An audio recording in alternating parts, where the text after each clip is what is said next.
The morning sunlight filtered softly through the large bay windows of the bustling downtown cafe, casting warm golden streaks across polished wooden tables and the faint scent of freshly baked croissants. Connor Blake wiped down the last table in his section, the corners of his worn apron fraying from years of hard work. It had been another long week, one of those weeks where life felt heavier than your own shoulders. And yet Connor's smile never wavered when he greeted his regulars. He was a single dad, raising his 7-year-old daughter, Mia, on his modest waiter's salary. Every dollar mattered. Every tip mattered.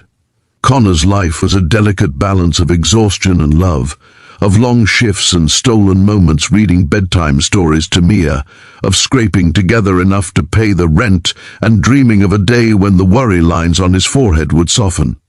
But today felt different. There was a strange tension in the air, the kind you feel when a storm is about to break in the calmest way. By mid-morning, the cafe was humming with its usual energy. Typing laptops, the clinking of coffee cups, soft laughter. That's when he noticed him. A man in an impeccably tailored navy suit, jet black sunglasses, and a demeanor that screamed wealth, walked in with the kind of presence that made people instinctively step aside. Connor felt a pang of unease. Some people made him nervous without a word, but he plastered on his professional smile as he approached the table. "Good morning, sir." "Table for one?" Connor asked, his voice steady despite the adrenaline prickling at the back of his neck.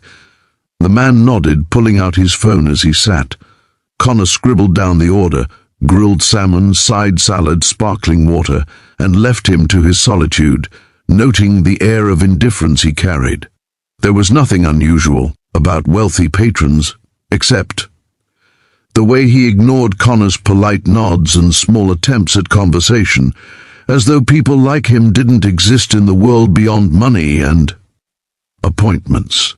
Hours passed, and the cafe continued its daily rhythm. Connor moved from table to table, carrying trays, refilling cups, always with Mia in his mind, and her little laugh echoing in his heart. When the man in the navy suit finally left, Connor approached the table to clear the dishes. That's when he noticed it, a credit card slip left behind. He glanced down, and his stomach dropped. $0, a blank tip. Connor felt a flash of anger, frustration, and embarrassment wash over him. In all his years, he had been stiffed by difficult customers, yes, but this felt personal. He had worked hard for every cent, every gesture of appreciation that made life just a little easier for him and Mia. He stared at the slip, jaw tight, and then his eyes caught something he hadn't noticed at first, a folded note beneath the check. With trembling hands, Connor opened it. The words inside stopped his breath. "Dear Connor, I noticed the way you treated everyone today, not with arrogance or impatience, but with patience, kindness, and dignity. I want you to know that your effort did not go unnoticed. Life can be unfair, and yet you face it with strength that is rare. Please use this gift to help your daughter dream bigger, and yourself too." A friend, Connor blinked, disbelief and emotion colliding in his chest. He looked around the cafe. Everyone else was busy with their routines, oblivious to the quiet miracle that had just touched him. With shaky hands, he unfolded the note further and saw a check tucked neatly inside for an amount that could cover a month's rent, groceries, and a little extra for Mia's school supplies. It was more money than he had seen in his wallet in months. Tears pricked his eyes, but he swallowed them, afraid a customer might walk by and see him breaking down. He gripped the note tightly, feeling a warmth spreading through him that was entirely unfamiliar. It wasn't just the money, it was the recognition, the acknowledgement of his struggles, the silent message that someone out there understood.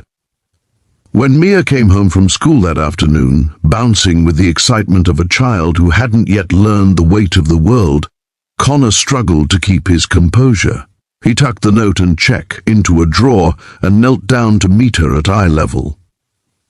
"How was school today, Pumpkin?" he asked, forcing a normalcy that was nearly impossible to maintain. Mia grinned, hugging him around the neck. "Great! Can we get ice cream tonight?" Connor smiled, feeling a flicker of hope. Of course, sweetheart. That night, as they sat on the small balcony of their apartment with cones in hand, Connor thought about the stranger in the cafe. Who was he? Why had he done this? And yet, the questions didn't matter. What mattered was the reminder that kindness could arrive in the most unexpected forms, that even in the hardest moments, the universe sometimes sent a hand to lift you. Over the next few days, Connor found himself thinking about the note constantly. It was more than a financial blessing, it was a lesson, a quiet nudge toward resilience. He began to see the world differently. The customers who were rude, the bills that piled up, the exhaustion, all of it felt lighter somehow. He decided to pay it forward, starting small. A cup of coffee for the overworked barista next door. A sandwich left anonymously for the homeless man at the corner. Every act, he realized, mirrored the invisible kindness that had been extended to him, and with each gesture he felt the burden of his worries lift, replaced with a warmth that only comes from giving without expecting in return. Weeks later, the cafe buzzed with the usual lunchtime crowd. Connor was refilling a tray of water glasses when the door opened. The man in the navy suit stepped inside, unmistakable even without his sunglasses. Connor froze, unsure whether to feel nervous or grateful. The man approached the counter, ordered a coffee, and then, without a word, slid into the booth near the window. Connor's heart raced. He debated whether to approach him, and then remembered the note. He swallowed his nerves and walked over, setting a steaming cup in front of him. "Here's your coffee, sir." "On the house," Connor said softly, the words carrying a quiet courage he hadn't known he possessed. The man looked up, removing his sunglasses, and for the first time, Connor saw the human behind the imposing exterior. Eyes tired, but not unkind, a faint smile tugging at the corners of his lips. "Thank you, Connor," he said, his voice lower than Connor expected. "I've been watching how you run this place, how you treat people. You have something rare, a heart that doesn't bend under pressure. It deserves to be noticed." Connor's throat tightened. He nodded, unable to find the words. "Keep going," the man continued. "Keep being you. The world needs people like you." And with that, he stood, left a tip this time that made Connor's eyes widen, and walked out of the cafe, leaving behind the faint scent of expensive cologne and an echo of hope. Connor sank into a chair, staring at the doorway long after the man disappeared.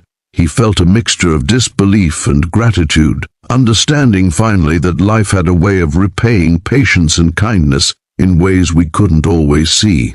That night, when Mia curled up next to him, he told her about the note, about the mysterious stranger, about the lesson he had learned. "Daddy," she whispered, her small hand gripping his, "people are nice when they care, right?" Connor smiled through tears, hugging her tightly. "Yes, baby, and sometimes kindness finds us when we need it most." In the following months, Connor's life began to change in subtle, beautiful ways.